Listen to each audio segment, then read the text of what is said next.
بسم اللہ الرحمن الرحیم۔ ہمارے معاشرے میں توہم پرستیاں بہت ہیں، ضعیف الاعتقادی توہم پرستی، ذرا سی بات میں کچھ ماورائی آسیب کا توہم ہو جاتا ہے، سحر ہے، آسیب ہے، جن ہے، بدروہیں ہیں، پتہ نہیں کیا کیا اعتقادات لیے بیٹھے ہیں۔ ان سب چیزوں کی کوئی حقیقت نہیں ہے، کوئی حیثیت نہیں ہے۔ کتنا ہی بڑا کوئی جادوگر ہو، کتنا ہی بڑا ساحر ہو، کتنی ہی سخت نظر بد ہو، کیسا ہی آسیب ہو، قرآن پاک کے بس 2 سورے اس کو مٹانے کے لیے کافی ہیں۔ سورہ قل اعوذ برب الفلق اور سورہ قل اعوذ برب الناس۔ اگر آج آپ ہمارے بیان سے کوئی پیغام لے کر نہ جائیں، صرف یہی ایک بات گرہ میں باندھ لیں، بوڑھے، بچے، جوان، مرد، عورتیں، خاص طور سے عورتیں،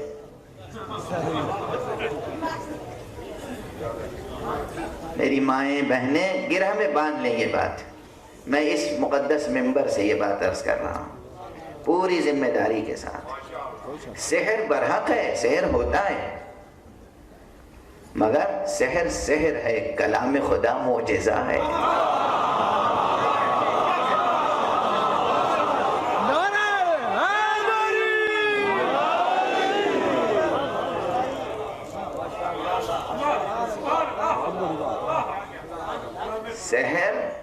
سحر ہے، سحر کا اثر ہوتا ہے، بالکل ہوتا ہے، شک نہیں۔ یعنی اگر اس مجمع میں ہمارے بالغ نظر جو دانشور ہیں اور شعراء ہیں، ان کے لیے تو یہ باتیں شاید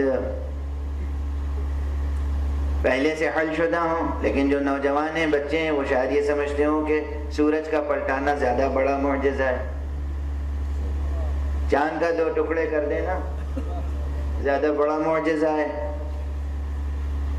درخت کو حرکت میں لے آنا زیادہ بڑا معجزہ ہے، ہتھیلی پر سنگریزوں کا کلمہ پڑھنا زیادہ بڑا معجزہ ہے۔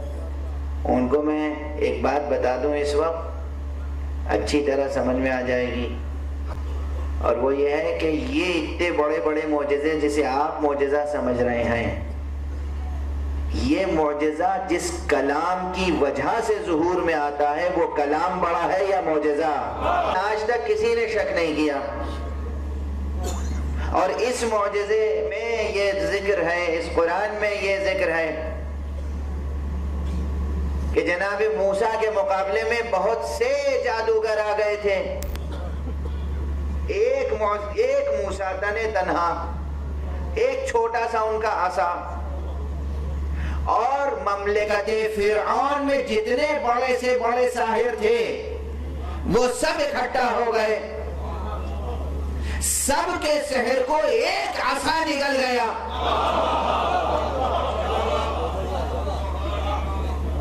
تو یہ بھی توہم نہ ہو کہ بہت بڑا سحر ہے، بہت بڑے ساحر نے کیا ہے، بہت سخت قسم کا سحر ہے، نہیں، کتنا ہی سخت ہو، قرآن مجید کی ایک آیت اس پورے سحر پر غالب آتی ہے، ایک آیت، ایک۔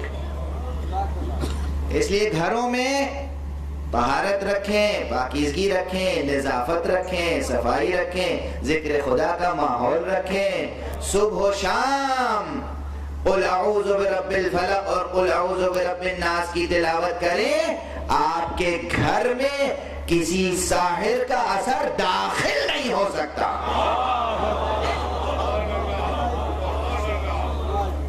داخل نہیں ہو سکتا۔ اور سحر کو کاٹنے کے لیے تعویذ کی تجارت کرنے والوں کے پاس نہ جائیں، دعا اور تعویذ مال تجارت نہیں ہے. عملی اقدامات سری کی. انہوں نے یہ بات قومی اسمبلی اور بلوچستان اسمبلی کے لیے مال تجارت نہیں ہے. پر اسلام آباد سے خطاب کرتے ہوئے تعویذ پیغمبر صلی اللہ علیہ وآلہ وسلم نے بھی تعلیم فرمایا ہے. حضور نے تعلیم فرمایا. آج شام ضلع ننکانہ صاحب میں سانگلہ ہل کے مقام پر ایک جلسہ اور وہ کرتے ہوئے انہوں نے کہا کلمات قدسیاں ہیں جو حضور نے سکھائے بتائے. قرآن مجید کی آیتیں ہیں, قرآن مجید کے حروف سے تعویذ تیار ہوتے ہیں. مسلم لیگ کے ابھی بات درمیان میں آ گئی تو پھر مکمل ہی کر دوں, کیونکہ ہمارا معاشرہ بہت توہمات میں گرفتار ہے, بہت زیادہ ضعیف الاعتقادی. اس لیے میں بہت وضاحت اور صراحت سے عرض کر رہا ہوں, کوئی صاحب نفس قدسیہ ہو, کوئی متقی ہو, پرہیزگار ہو, عالم ہو, اور وہ تعویذ دے دے, آپ تعویذ لے لیں, وہ تعویذ اثر کرے گا. مگر تعویذ کے تجارت گروں سے تعویذ نہ لیں, اپنا وقت ضائع نہ کریں, اپنا پیسہ ضائع نہ کریں, اپنا ایمان ضائع نہ کریں. دین ایمان کا سودا نہ کریں. بہرحال بات درمیان میں آ گئی تھی تو میں نے عرض کر دیا, ورنہ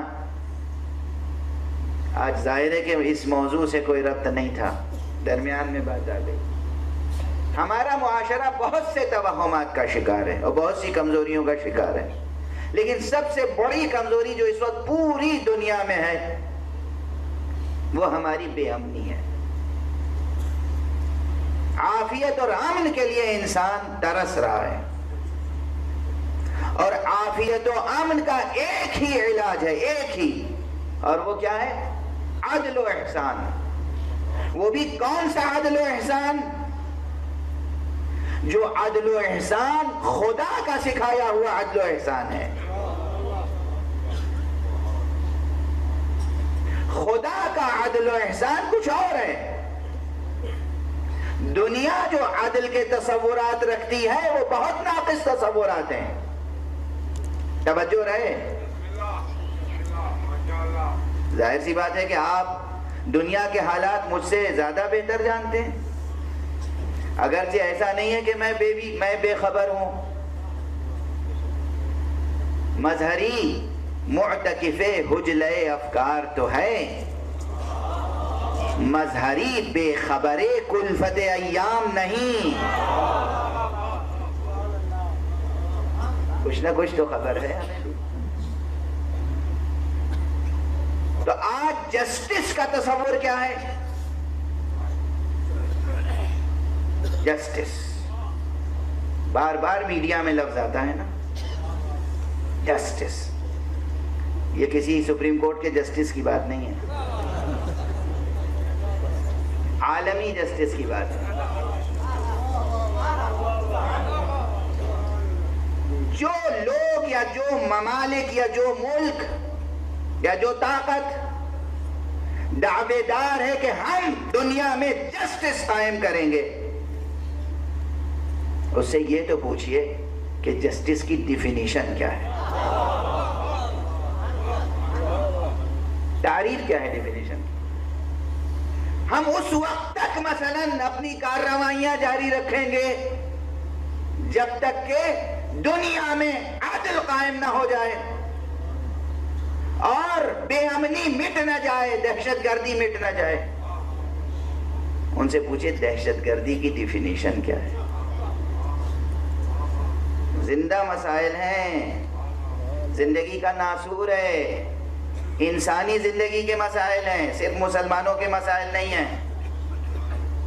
اور قرآن تمام انسانوں کے لیے آیا ہے, اسلام تمام انسانوں کے لیے آیا ہے. محمد عربی صلی اللہ علیہ وآلہ وسلم تمام انسانوں کے لیے نبی رحمت بن کر آئے ہیں. ہمیں سب کے لیے سوچنا ہے, سب تک پیغام پہنچانا ہے. وائے ہو ہم پر اگر ہم یہ پیغام نہ پہنچا سکیں. اور وائے ہو ہم پر اگر ہم اس ممبر سے یہ پیغام نہ پہنچا سکیں.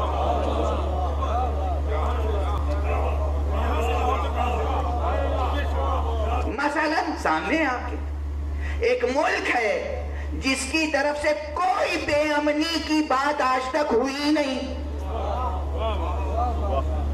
میں اسلامی جمہوریہ ایران کی بات کر رہا ہوں. آپ بتا دیجئے کسی ملک پہ ایران نے حملہ کیا ہو؟ کسی ملک پہ حملہ کرنے میں شرکت کی ہو؟ وہ اپنے ملک کے لیے مثلا نیوکلیئر پاور تیار کر رہے ہیں اور بار بار کہہ رہے ہیں کہ ہم پرامن مقاصد کے لیے تیار کر رہے ہیں. توجہ ہے؟ برننگ ایشو ہے یا نہیں؟ سلگتا ہوا مسئلہ ہے یا نہیں؟ صرف ایران کا مسئلہ ہے، انسانوں کا مسئلہ نہیں ہے. وہ کہہ رہے ہیں آئیے دیکھ لیجئے، بسم اللہ تشریف لائیے دیکھ لیجئے، ہم اپنے گھر کا چراغ روشن کرنا چاہتے ہیں.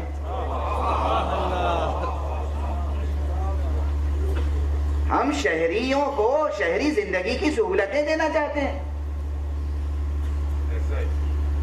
ہم زندگی کے پرامن مقاصد اور اہداف کے لیے قوت تیار کر رہے ہیں. نہ کوئی تھیوریٹیکل بات فراہم ہو سکی کہ صاحب آپ کا یہ نظریہ خطرناک ہے، نہ کہیں کوئی عملی ثبوت موجود ہے، مگر دنیا میں عدل کی پکار کرنے والا اس پرامن ملک کو ظالم کہہ رہا ہے، خود کو پرامن قرار دے رہا ہے.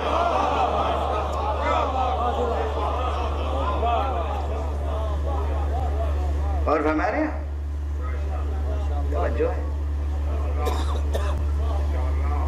توجہ ہے ایسے ایشوز پر آپ کی واہ واہ کا آہستہ ہونا معنی رکھتا ہے، میں سمجھتا ہوں. تو اس وقت دنیا میں جو جسٹس کا تصور ہے، عدل کا تصور ہے، وہ خود غیر عادلانہ ہے. اس وقت جو دنیا میں چیریٹی کا تصور ہے وہ خود غیر منصفانہ ہے، اس میں احسان کا پہلو نہیں ہے. قرآن جو احسان کا تصور انٹروڈیوس کر رہا ہے وہ کچھ اور ہے، قرآن جو عدل کا تصور انٹروڈیوس کر رہا ہے وہ کچھ اور ہے. اور یاد رکھیے ایک جملہ یہاں پر، پروردگار عالم نے ہمیں عدل کا حکم تو دیا ہے، مگر خدا کی قسم آج تک اس نے خود ہمارے ساتھ عدل کا معاملہ نہیں کیا، احسان ہی کا معاملہ کیا.